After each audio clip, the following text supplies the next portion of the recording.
Olá, bem-vindos ao nosso primeiro podcast, o nosso primeiro episódio, né, do Coletivo JAV, que é o Coletivo Jurídico de Assistência contra a Violência Doméstica. É um projeto de extensão das Faculdades Integradas Rio Branco.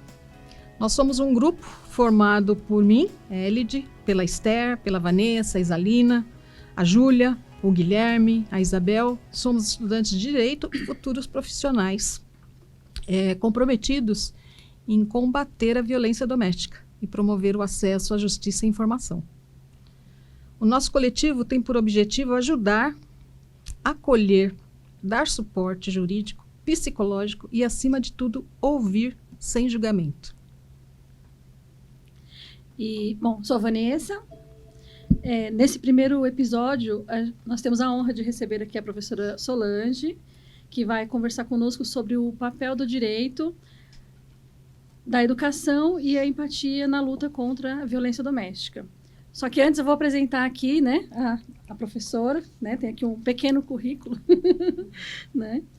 A professora é especialista em direitos humanos, mestre em direito nas relações sociais, doutora em direito constitucional pela PUC.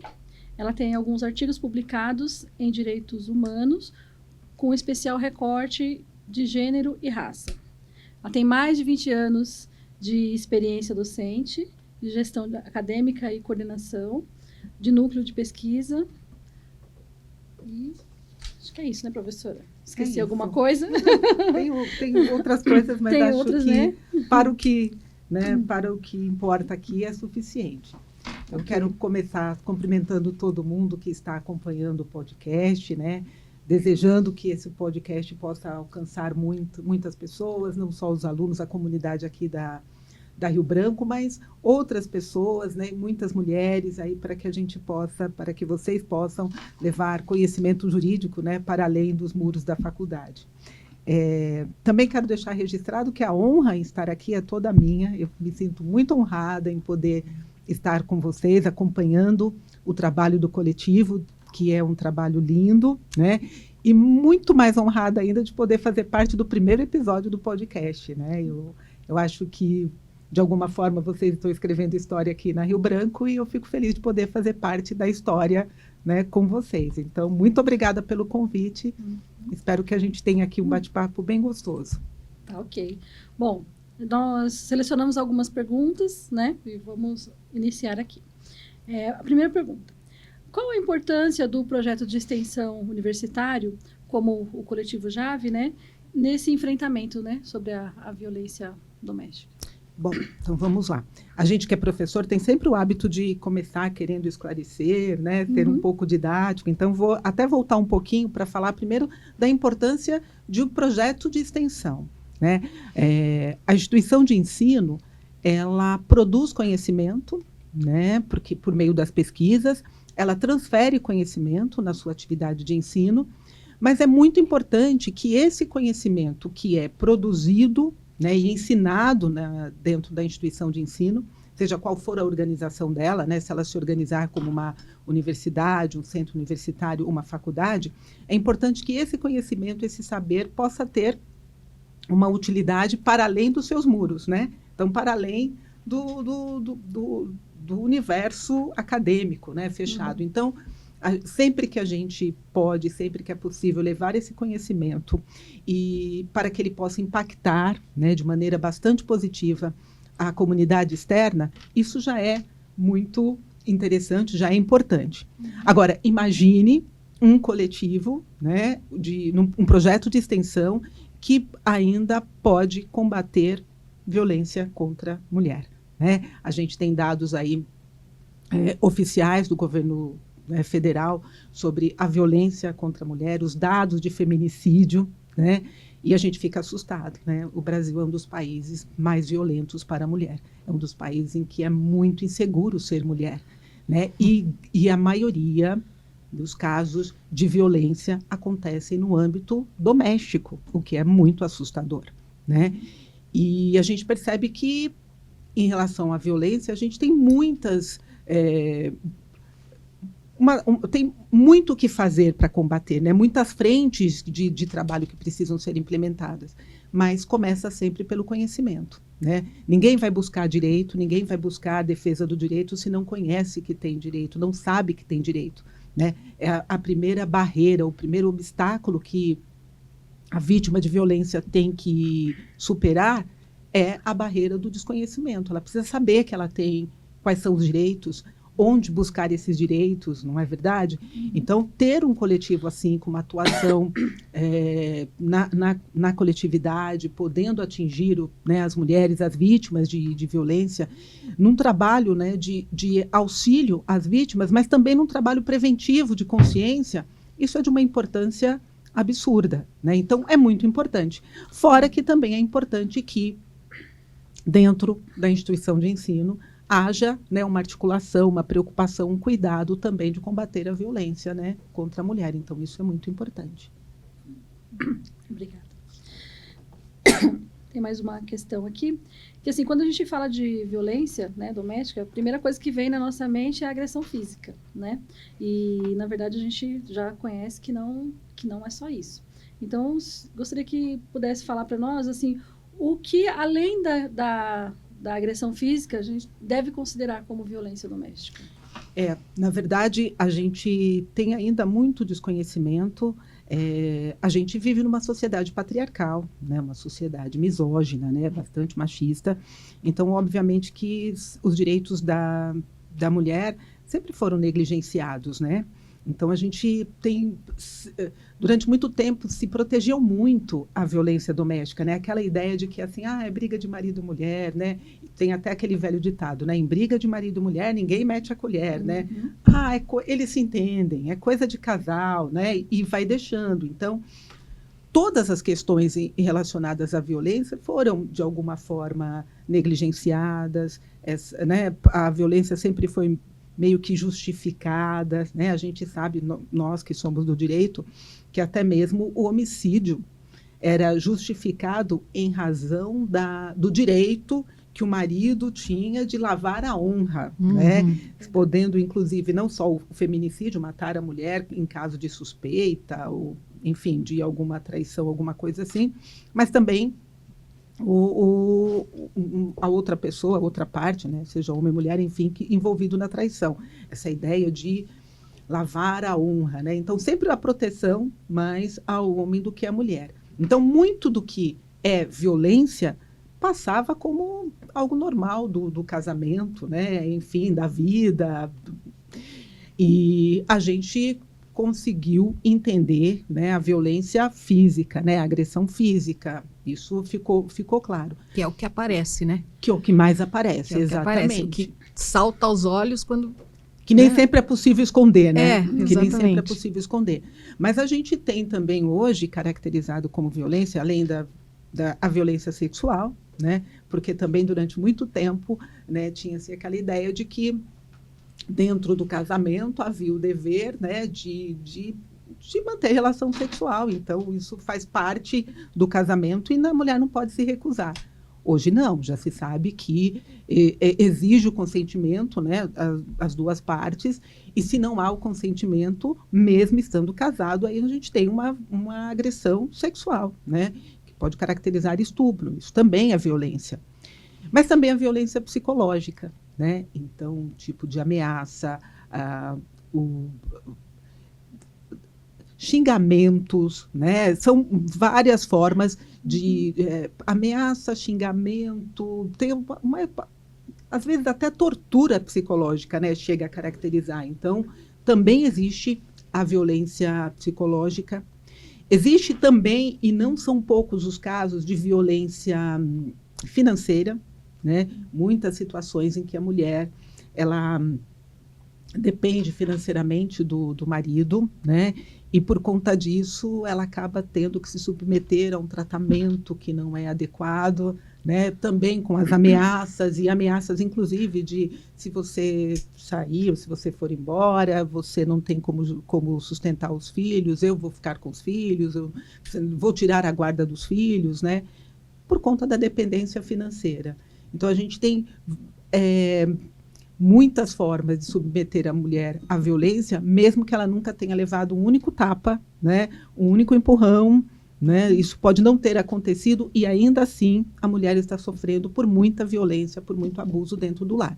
Seja na questão sexual, sendo forçada a manter relação sexual quando não é o seu desejo, seja pela violência psicológica. Né? A violência verbal, né? Exatamente. Violência verbal. Sendo xingada, ameaçada, diminuída, né? De alguma forma humilhada, muitas vezes, inclusive, na presença dos filhos. Né? Sendo então, desmerecida e tirando autoridade, inclusive. Exatamente. Né? Então, são muitas as formas de violência. E aí foge do âmbito doméstico, mas assim, só né, um dado que, quando a gente fala de violência contra a mulher, a gente hoje sabe que tem também a violência obstétrica. Né? Assim, as mulheres sofrem violência e muita violência, inclusive na hora do parto. Né? É um absurdo, né? Porque deveria estar num lugar protegido, né? No momento especial da vida. No momento especial, né? Protegido, dentro de um local protegido, e não é. E onde ela sofre muita violência, não é mais, não. Mais é no lar. Mas é onde ela sofre muitas vezes violência. Seja por ser submetida a um tratamento desrespeitoso, né? Não ser ouvida na sua dor, na sua necessidade ali.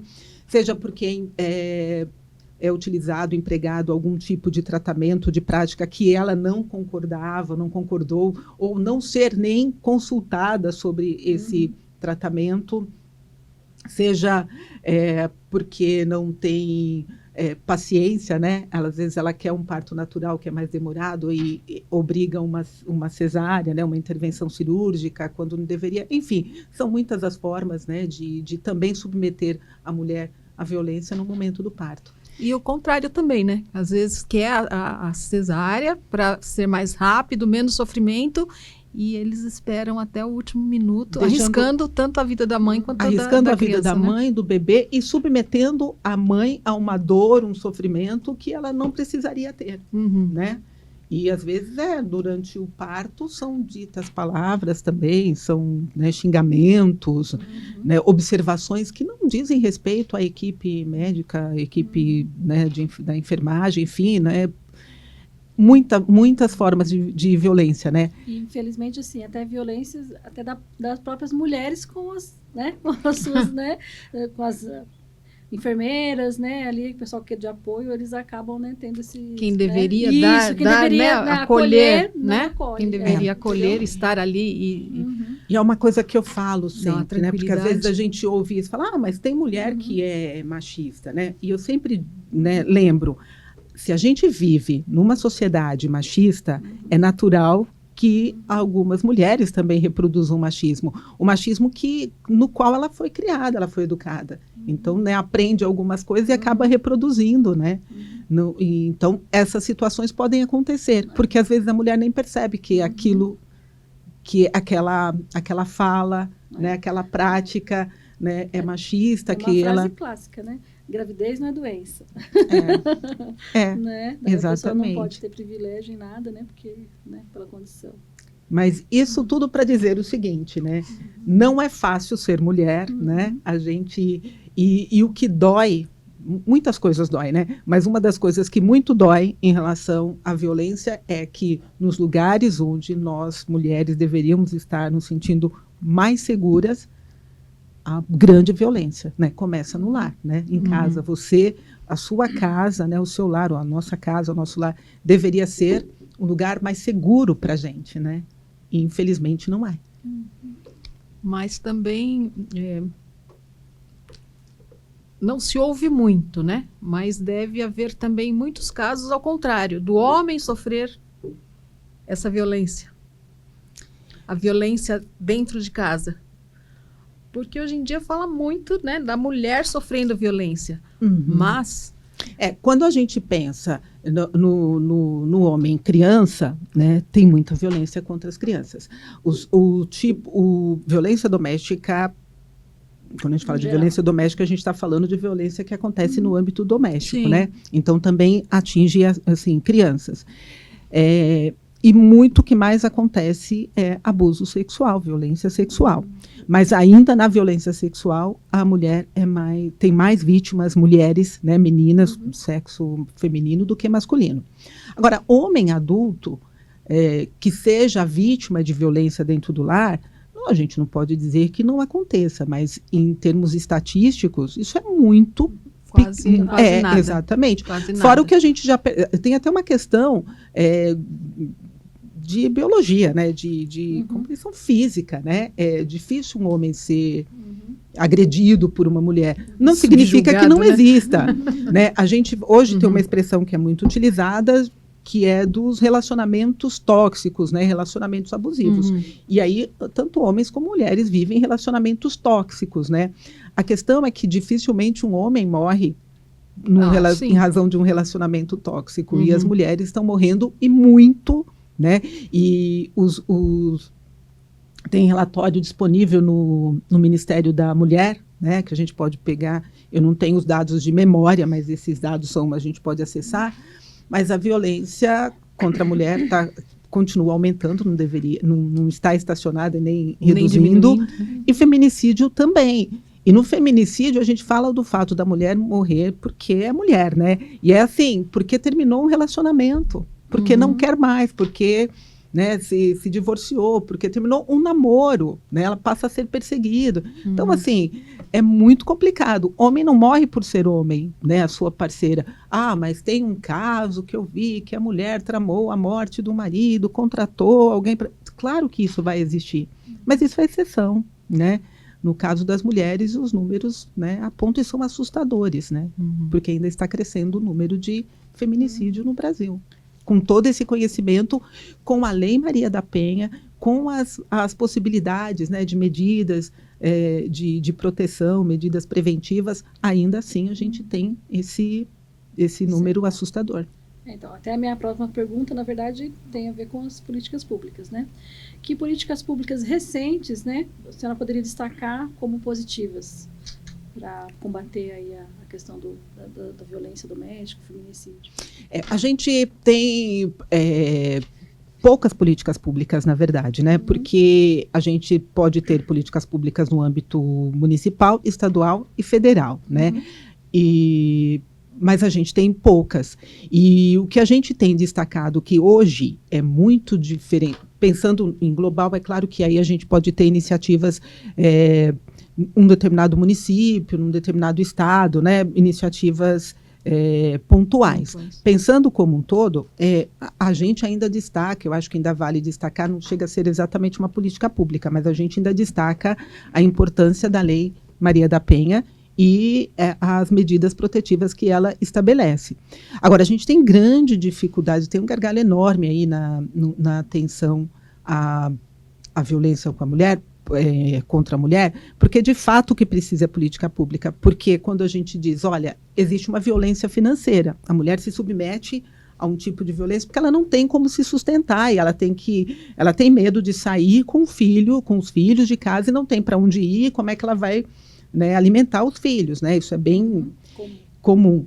E a gente não tem muitos abrigos. A gente tem, os municípios mantêm algumas casas-abrigo, né, que acolhem. A gente tem municípios que têm um trabalho digno de nota. Mas quando a gente pensa em política global, né, pensando federal, ainda falta muito, porque a gente precisa garantir não só a proteção física das mães, das crianças, às vezes precisa garantir, né, que as crianças continuem na escola, né, em condições de acompanhar as aulas e tudo mais, precisa garantir uma renda para essa mulher, né, que ela possa ser reinserida no mercado de trabalho, às vezes com muito tempo fora do mercado de trabalho, e o pior, né, mesmo com todas as possibilidades de proteção da Lei Maria da Penha, a gente sabe que ainda assim, né, porque a gente tem uma medida acauteladora, né, que impede que o agressor se aproxime fisicamente da mulher. Mas ele invade a casa, né? Ele vai, né, e acaba às vezes matando. Não só a casa, mas a escola das crianças, o local de trabalho, aborda na rua. Né? Então, quando a gente pensa em políticas públicas, as políticas públicas que a gente precisa implementar são políticas públicas que garantam para a mulher que não tem condição, que está fora do mercado de trabalho, né, que ela possa ser inserida no mercado de trabalho, que ela precisa se sustentar, né, mas sempre a preocupação aí é preventiva também, preventiva no sentido de evitar o feminicídio, porque em muitos casos é o que acaba acontecendo, né? Infelizmente. Infelizmente. Antes de fazer as perguntas, né, vou me apresentar. Meu nome é Guilherme, faço parte do coletivo Jave, e eu, né, vale ressaltar aqui que sobre a violência no trabalho também, né? Sim. Que, bom, teve uma palestra da doutora Thalia, né? O nome dela? Thalia, Sim. né? Isso. Uhum. Que ela falou sobre essa violência no trabalho e eu queria perguntar, assim, algumas prevenções, né? O que pode fazer no ambiente do trabalho, né? Para a mulher conseguir ter uma segurança, né? Ela saber que tem direitos contra esse tipo de violência no trabalho também. Ai, Guilherme, essa questão ela é bastante complexa, assim, né? Porque o local de trabalho ele pode ser deveria ser também, né? Um local, né, em que saudável, né? Um ambiente saudável para o trabalho e tudo mais, e nem sempre é. A gente tem vários históricos, né, de abuso, aí, de violência. Aí a gente está falando de assédio moral, né? Uhum. A gente está falando também de assédio sexual, né? No âmbito do trabalho. O que a gente tem, o que evoluiu, né, é que as empresas hoje elas se comprometem, né, com a questão as boas práticas, né? Então tem toda uma preocupação de manter um ambiente livre de assédio, quer dizer, deveria ter toda essa preocupação, assim como garantir a diversidade. Eu vou chegar à sua resposta. Estou caminho um pouco maior, estou indo por um caminho mais longo, né? Mas isso para começar. Tem ambientes organizacionais, né? Em algumas organizações, a gente tem um ambiente extremamente nocivo para as mulheres. Então, as piadas, o tipo de brincadeira, não é muito assédio, né? E isso é muito complicado, a gente ainda tem. Vocês falam, isso não existe mais, a gente conquistou a igualdade. Não é verdade. Não tem igualdade, né? Tem muita disparidade aí em cargos, em salários, em tudo, Onde né? eu ia chegar, exatamente. Então, a gente ainda vai dizer exatamente isso, que no ambiente de trabalho, a mulher ainda não ganha igual. Esses dados são de 2024. A mulher ganha, em média, 79% do que o homem ganha. 79%, não chega a ser nem 80%. E aí a gente está falando, isso é média, mas aí a gente está falando da mulher branca. Quando a gente vai falar da mulher negra, né, o salário é ainda mais baixo. Porque é impossível a gente falar da questão da misoginia, né, da discriminação contra a mulher, sem falar também da questão racial, né? É a interseccionalidade, esses temas, a questão de gênero, raça e classe social, isso está sempre interligado. Um tema atravessa o outro, né? Então, quando a gente fala que o ambiente não é igual para a mulher, ele é ainda mais desigual para a mulher negra. Então, assim, já é difícil, né, não vai ter o mesmo salário. Tem uma outra questão que ainda tem empresas ou gestores que não gostam de contratar mulheres. A gente já ouviu recentemente a ideia de que mulher não deve ser contratada, não deveria contratar, pelo menos não pelo mesmo salário. A gente viu isso de uma autoridade pública. Uma autoridade pública. Agora, você imagine no ambiente privado, nas organizações, como é isso, tem essa situação. Um dado, né, para ilustrar isso, né, a gente tem, normalmente, quem trabalha com RH, né, eu não sou do RH, mas a gente lê as pesquisas, enfim, acompanha. Quando um homem vai procurar um emprego e ele é casado e tem filhos, a leitura que se faz disso é que ele é um bom candidato, porque ele é responsável, ele é chefe de família. Ele é o provedor, né? Exatamente. Então, provedor. logo, ele é um bom candidato, ele já é casado, tem filhos. Então, entre escolher um solteiro e um casado com filhos, provavelmente, né, é claro, tem a ver com experiência, currículo também, mas no empate ali, o homem casado com filhos, ele tem prioridade, provavelmente ele vai ser escolhido. Mas essa lógica se inverte em relação à mulher. Quando a mulher é casada e tem filhos, ela é preterida.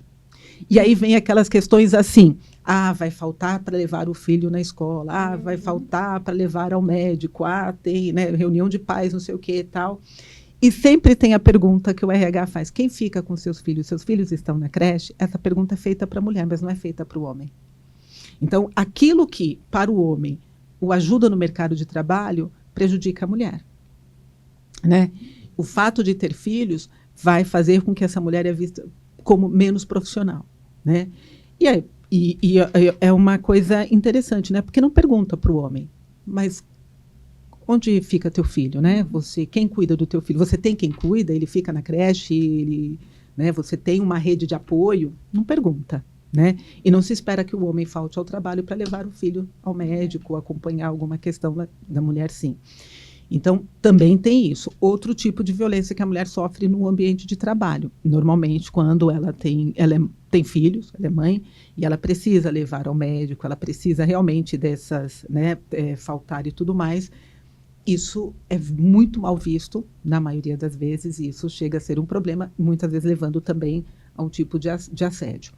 Então, hoje, o que as empresas estão fazendo? As melhores empresas, né, as melhores práticas implicam em ter um departamento, né, específico para apurar as condutas, se estão de acordo com a ética, com a lei e tudo mais. Né? Então, onde você tem uma organização estruturada, você vai ter a compliance ali acontecendo, né? E isso é onde a mulher pode fazer as denúncias, onde ela pode ir lá, dizer, registrar. Aí, esse é um passo, ter esse departamento para apurar, para investigar, para evitar que essas práticas de assédio, de violência no trabalho, seja qual for a violência, que elas aconteçam. Agora, tem o passo 2, é que ele funcione. Por quê? Porque uma coisa é existir, né, onde você possa ir lá. Né? Porque o papel aceita tudo. Exatamente. E numa situação de confronto entre, às vezes até fala, né, da mulher e do homem, né, você poder, né, a voz da mulher, a fala dela poder ser, né, ser ouvida de fato.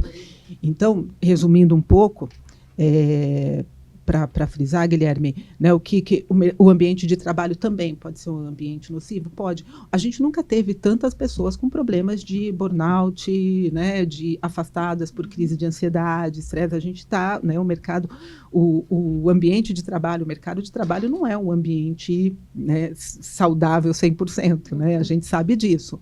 É diferente para o homem e para a mulher? Infelizmente ainda é. Então, o acesso ao mercado de trabalho, a vaga, o fato de receber menos, né, de ser assediado, né, o assédio moral atinge todos, obviamente, o assédio sexual pode atingir todos também, obviamente, mas normalmente a mulher é mais, né, estatisticamente falando, a mulher sofre mais assédio do que os homens. Como evitar? Com essas políticas do Departamento de Compliance, de diversidade, né? Essas políticas de inclusão, se você tem mais chefes mulheres, se as mulheres começam a estar em todos os cargos, em todas as posições, né? A gente começa também a ter construir um ambiente diferente, né? E aí, não adianta, a gente acaba sempre fazendo um pouco de militância, né? A gente é feminista, acaba sempre fazendo um pouco de militância, mas eu quero voltar um pouquinho, vocês vão se lembrar comigo. Vocês devem se lembrar acho que todo mundo que viveu não vai esquecer, pelo menos tão cedo, o que foi a pandemia, né, de coronavírus que a gente viveu, né, com a Covid. E aí a gente viu os países que as mulheres eram as gestoras, né, estavam governando, né, e isso a gente viu especialmente nos países europeus, a diferença de tratamento que foi dado, como as mulheres lidaram com a pandemia, essa coisa do cuidado com o outro, né, cuidado com a vida. Então, quando a gente tiver, e a gente não tem, ainda está bem distante disso, quando a gente tiver mais mulheres nos cargos, né, de chefia, de gestão, em todos os órgãos públicos, privados, mas veja, a gente não quer transformar a sociedade sem mulheres, só as mulheres mandam, as mulheres... Não é isso não. A gente quer... O mundo. Não vamos dominar o mundo. Não é essa a intenção. Não é essa a intenção. Mas é a gente lembrar que mulher é em torno de 56% da população, no caso do Brasil. 56%.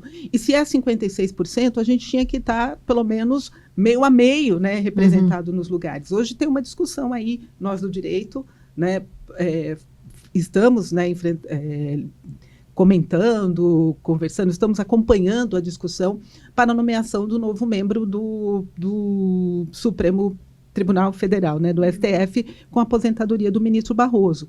E aí a gente querendo que seja uma mulher, a gente querendo que seja uma pessoa negra, né, para representatividade. Por quê? Porque nós somos 56% da população e temos lá uma ministra, né?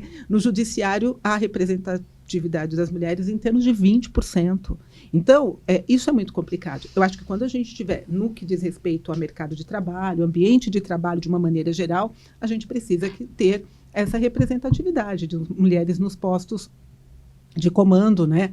Porque a gente tem muitas mulheres sempre na base, mas quando a gente começa a chegar nos cargos, né, mais elevados e que dependem de promoção, né, por desempenho, por mérito, a gente começa a ter problemas quando tem indicação. Porque quando mérito, não foi a melhor expressão para ser utilizada agora. Eu digo que quando depende de um reconhecimento, né, de outra pessoa, aí fica complicado.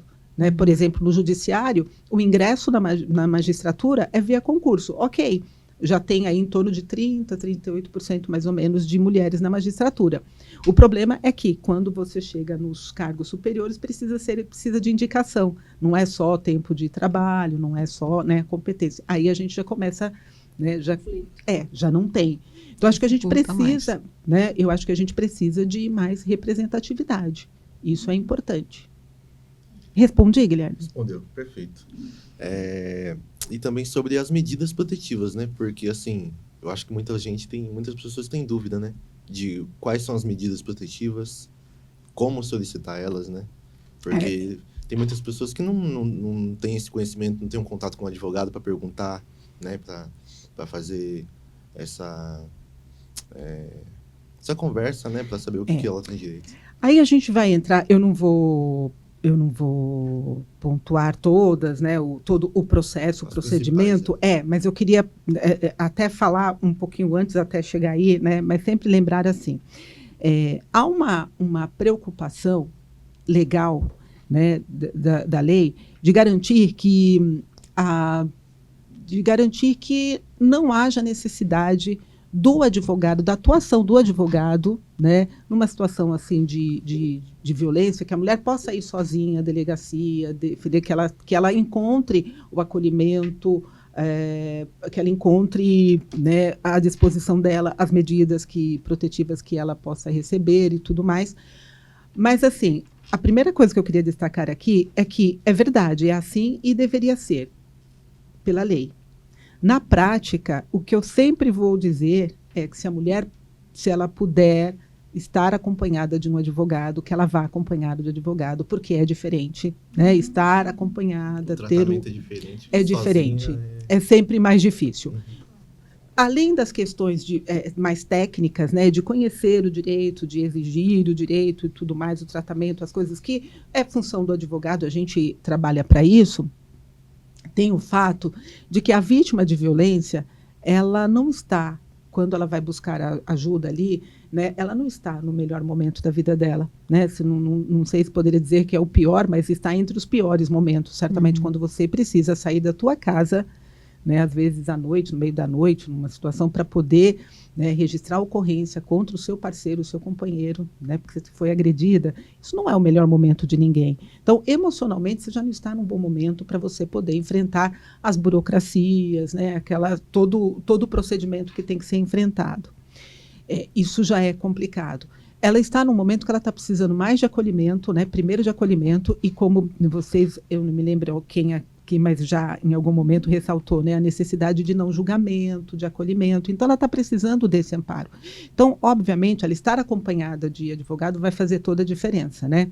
Mas as medidas que ela pode... Primeira coisa, ela tem que denunciar, né? Então, ela tem que ir na delegacia denunciar a violência. E aí ela vai dizer, né, o que ela precisa, de acordo com a situação. Porque pode ter sido uma violência... pontual, e dizer que é pontual, não estou dizendo que ela é menor ou que não deva ser registrada. O que eu quero dizer é que pode ter sido um episódio ali que não vai ter que precisa ser apurado, punido, né, e tudo mais, mas assim, que ela não está necessariamente com a vida em risco, mas pode ser que esteja. Então, cada caso é um caso, mas ali, né, na delegacia já vai ser ela já pode, né, pedir alguma medida de proteção, que é o afastamento do agressor do lar, é um tipo de medida. O impedimento de que o agressor se aproxime dela, né? Então, ele não só ele se afastar, ele ser afastado, mas também que ele não possa se aproximar e aí, né, ele manter distância dela, da casa, do trabalho dela, né? Da escola, das crianças. Das crianças, são situações, né, esse tipo de...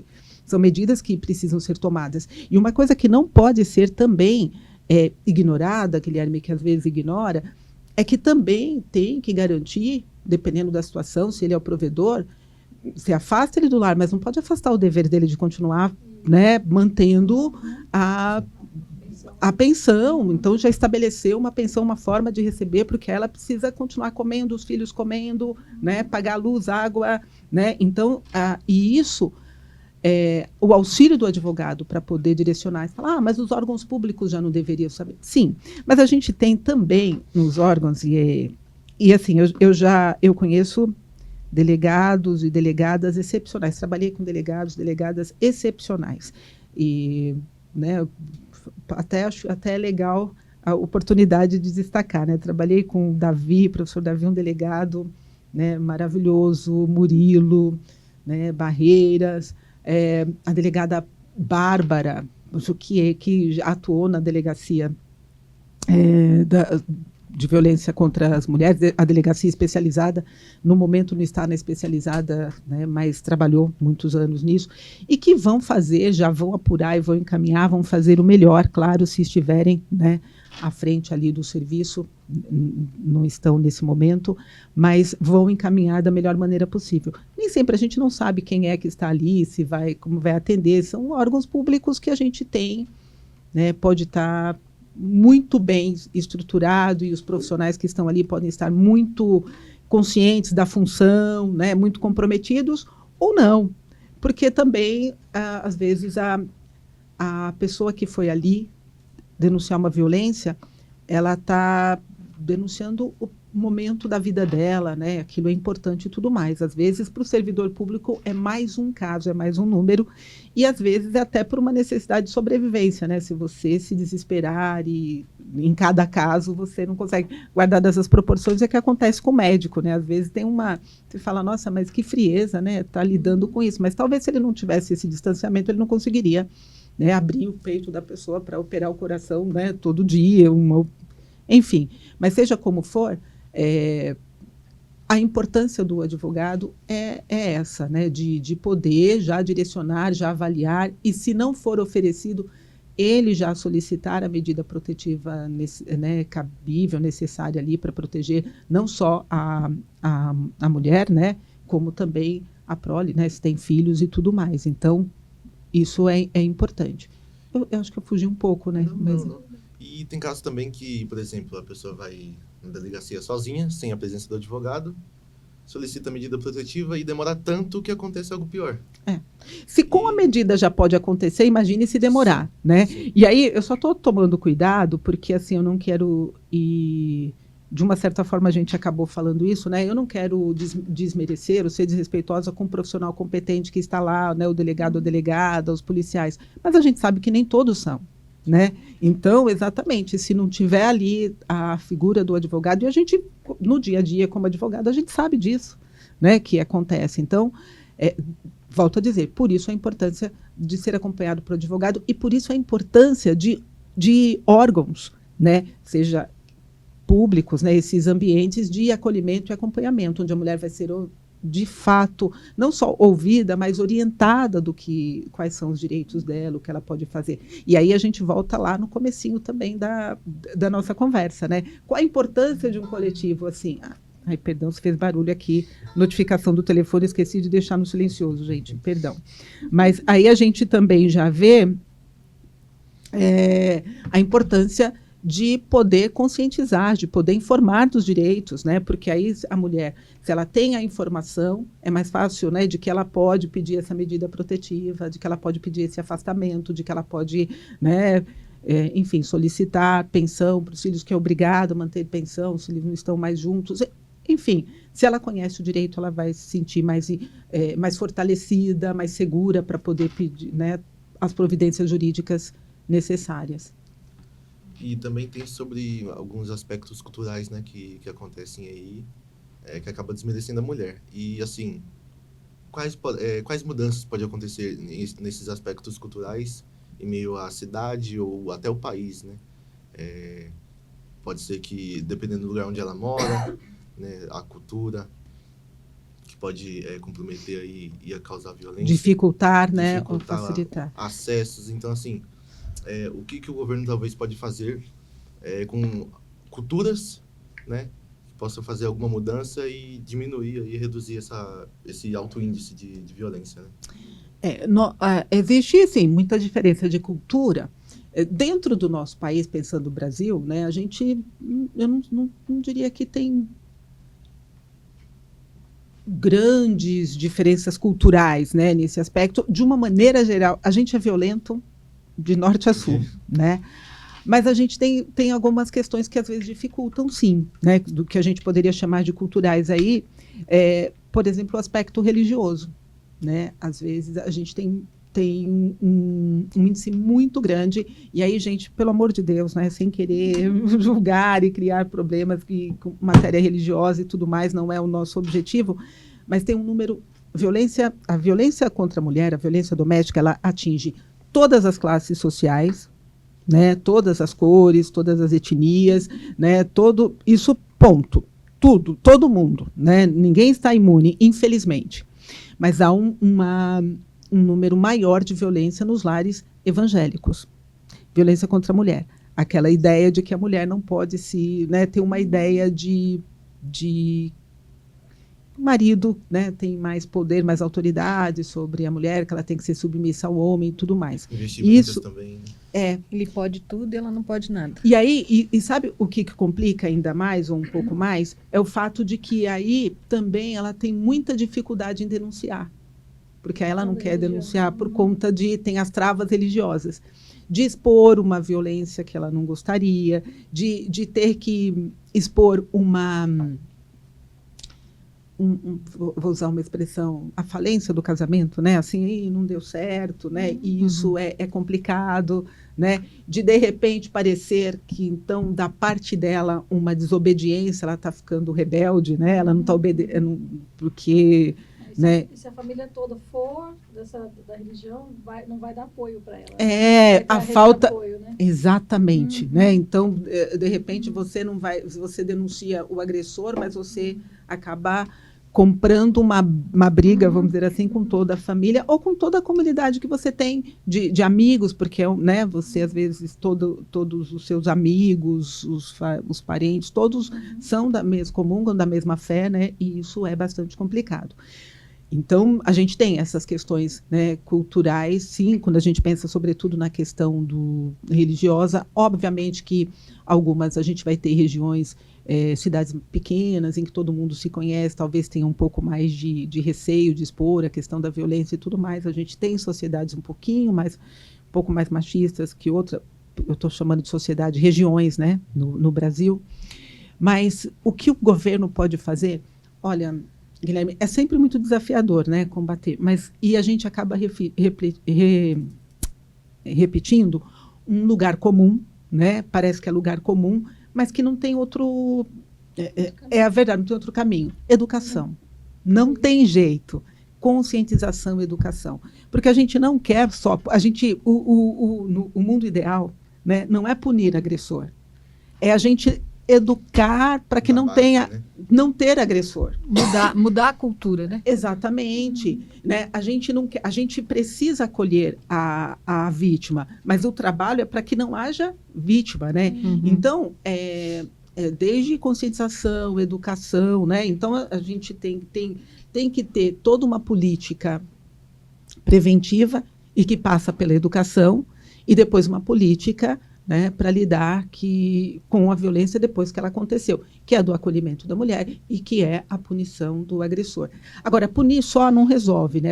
As iniciativas que a gente vê que são mais bem-sucedidas são as iniciativas que também passam pela educação do agressor, porque muitas vezes ele vem também de um lar muito violento, ele aprendeu, ele reproduz uma violência que ele foi parte, né? Ele vivenciou aquilo. Exatamente. Então, quando ele tem a oportunidade de ser questionado, de ser confrontado, né, mas também de ser orientado, né, ele pode mudar, né, muda a vida dele. Então, assim, a educação, né, um tratamento humanizado de educação para a vítima e para o agressor é importante, é necessário, porque senão a gente não quebra ciclo de violência, né? E naquelas pequenas regiões que o conhecimento não chega até as pessoas também, né? Mas é geral, acesso, né? Não é só nos lugares que não chega. É o que ela falou. Não é só o pobre. O rico, em todas Também, as classes também. tem esse problema, né? Então, às Também. vezes, a pessoa tem cultura, viajou o mundo, mas dentro de casa Sim, sim. é outra pessoa, né? E pessoas, às vezes você vê assim, com alta escolaridade, violento, Violento. né, agressor, Uhum. né, não tem... não existe uma regra, né? Assim, violento é quem, né? O então, agressor é esse, a é. vítima é essa, né? E às Não vezes tem- até o fato de ser estudado, de ter uma formação maior, é o que contribui para essa violência verbal, né? Exatamente. Para a Humilhação, diminuição às da outra vezes, pessoa. E também para violência financeira. Então, às vezes, Sim. assim, né? Eu sou tal, né? Tenho tal função, ganho X, quero ver o que você vai fazer sem mim. Como é que você vai se sustentar, né? Então, tem tudo isso, né? E as pessoas vendo de fora, né? Tipo, um cara rico ali agride a mulher. E quem vai duvidar que realmente ele fez isso? Um cara formado, estudado e, né? A sociedade Quem nem que vai sempre, exatamente, nem bater sempre... de frente com a Ela pessoa? tem tudo. E a sociedade, às vezes, protege, né? Porque você fala assim, nossa, mas o fulano, né, tão bem sucedido, né, tem os diplomas Sei e lá, tudo, quem mas o fez cargo, isso, né, as pessoas, às vezes, podem, né? Às vezes a gente vê por aí, né? Nossa, mas o delegado fez isso? Nossa, mas o cara é advogado, como é que ele faz Como um é que negócio ele desse? pode, exatamente. E a gente sabe como é que pode, né? Porque a violência está em todos os lugares, Uhum. né? Em todos. Basta o pavio estar curto o suficiente. Então, assim, a gente tem o cenário, né, de que muitas vezes o agressor, ele é doente, né? Ele não se enxerga, né? Mas, assim, aí, peraí, deixa eu explicar. Isso deixar muito explicado, porque não é aquele coitado, ele é vítima, ele é doente, ele não sabe o que está fazendo, por isso ele não pode ser punido, não. Talvez nem seja a melhor expressão. Quando eu digo doente, é assim, porque ele não está... uma pessoa que acha que pode agredir a sua parceira, né, a sua esposa, que pode agredir os seus filhos, né, essa pessoa não é saudável. Não está bem, né? Né? Não tá Ela bem, né? Então, assim, a gente precisa também cuidar da vítima, mas também trabalhar aí o agressor para que ele deixe de ser agressor, né? Então, não é só prender por um período de tempo e ele vai sair e vai tudo bem. Não é só afastar do lar, porque se ele for também constituir um outro lar e for continuar agredindo, Vai dar igual. né? A gente não resolveu, né? Não é o que a gente espera. E, professora, para encerrar aqui as minhas perguntas, faz uma mensagem para as pessoas aí, possíveis vítimas e até quem está assistindo a gente. Ai, meu Deus. Uma mensagem para quem está assistindo a gente. Bom, para quem está assistindo a gente, né? Eu sei que está na câmera ali. O que eu vou... A mensagem mais importante é siga o Coletivo Jave, né? Então, entre no perfil no Instagram e comece a seguir, né? E ajude o coletivo, né, não só nas denúncias, tudo, mas ajude o coletivo a ajudar. Né? Então, se tem dica, pode ir lá, deixar as dicas. Se tem dúvida, vai lá tirar a dúvida. O coletivo está preparado para responder. E se no momento for difícil aquela resposta, a melhor resposta, o coletivo está preparado para pesquisar, né, e ajudar, encaminhar, né, para poder ajudar a conscientizar, trazer informação, né? E é um tipo... Olha, isso que o coletivo faz, a gente disse aqui, bom, qual é o melhor caminho, né? Bom, não dá para fugir da educação que é necessário. O coletivo também tem esse caráter educativo. Então, é importante que as pessoas sigam e que vocês encaminhem para pessoas que vocês conhecem também, que sabem que podem precisar, estão precisando, ou que é importante conhecer. Então, assim, que a gente se fortalece, né? E fortalecendo o coletivo, a gente está fortalecendo o combate, né, à violência contra a mulher. Então, essa é a primeira mensagem, a primeira dica que a gente deixa. Também deixaria de mensagem eu vou falar agora como professora, né? Então, lembrar que é tão importante esse tipo de iniciativa porque a gente que está no direito, a gente tem uma função social, né? E a função social do direito é isso, né? A gente levar justiça, ética, né, para a sociedade, defender o Estado democrático de direito, né? Implementar direitos humanos. Então, mas não é só um compromisso com a nossa carreira pessoal, todo mundo tem os seus sonhos, os seus desejos, é lícito que assim seja, né, que a gente se comprometa com uma carreira bonita, cada um dentro do seu desejo, como na advocacia, na carreira pública, mas é importante que a gente conheça, que a gente saiba que como conhecedores do direito que somos, né, o compromisso que a gente tem com o direito, que a gente pode impactar positivamente a sociedade, que a gente pode, né, defender direitos, ajudar as pessoas, e isso é muito bonito. Então, a minha mensagem é que quem está assistindo aí, que estuda direito, né, ou que já é formado em direito, né, mas que se inspire pelo coletivo aqui, né, e tenha assim, uma atividade de impacto social, porque é importante, né, a gente cumprir essa função social. Nós temos, como profissionais de direito, essa função social, então, que isso é importante e desejo aí que outras iniciativas aconteçam. Deixo um recadinho, né, um carinho especial aí para vocês, meus alunos, que orgulho. Que orgulho dos alunos que estão aí tão comprometidos, jovens, ainda no meio do curso e já tão articulados e tão comprometidos, e eu espero que vocês ainda tenham muito o que fazer, eu tenho certeza que vão contribuir muito e me coloco sempre à disposição para estar junto, para caminhar, né? Meu conhecimento, minha experiência, eu sempre coloco à disposição, porque eu acho que isso é importante, esse é o recado. E para você que está aí sofrendo eventualmente algum tipo de violência, o recadinho, a mensagem é: você não está sozinho, né? E não precisa estar.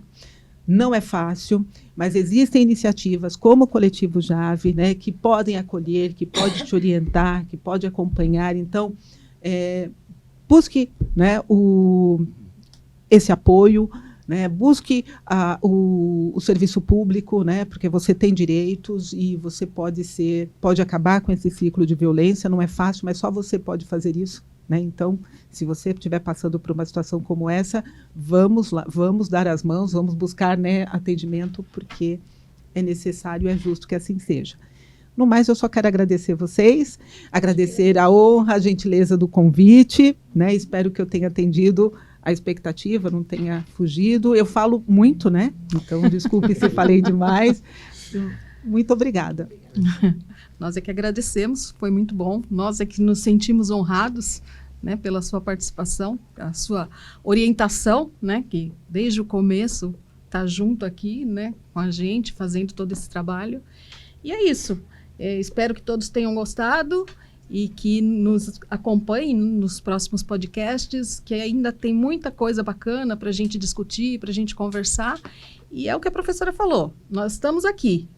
Quem precisa de nós, estamos aqui. Manda recado, entre em contato com a gente, fala. De alguma forma, a gente está nas redes sociais, de alguma forma vocês vão conseguir o nosso apoio, né, para uma conversa, para mostrar o que tem que ser feito, para te ouvir.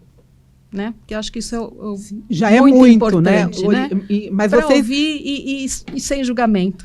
Mas eu acho que vocês podem ouvir, né? Ouvem, né? Mas vocês já têm uma bagagem muito legal para poder ajudar, ajudar. E já tem feito isso. Desse ciclo aí e colocar numa situação melhor. Né? Sim, então, e já tem feito isso. Parabéns. Isso aí. Obrigada. Posso só, antes de encerrar, só um destaque que eu já fiz em outra oportunidade, mas eu acho importante fazer. É sempre lembrar... Ai, perdão, aqui tem um... O que está acontecendo aqui?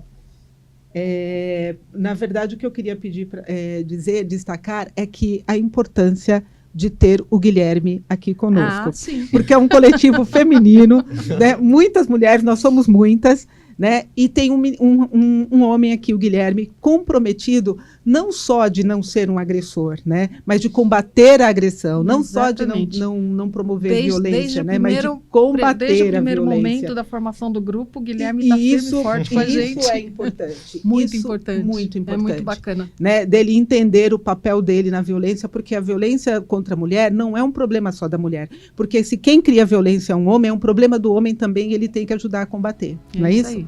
É isso aí. Só Não é tem que isso, agradecer gente. o projeto por me acolher, né? E tentar conscientizar aí esses homens aí que não fazem a coisa certa. Não fazer a coisa certa. Isso aí. Exatamente. Tá bom.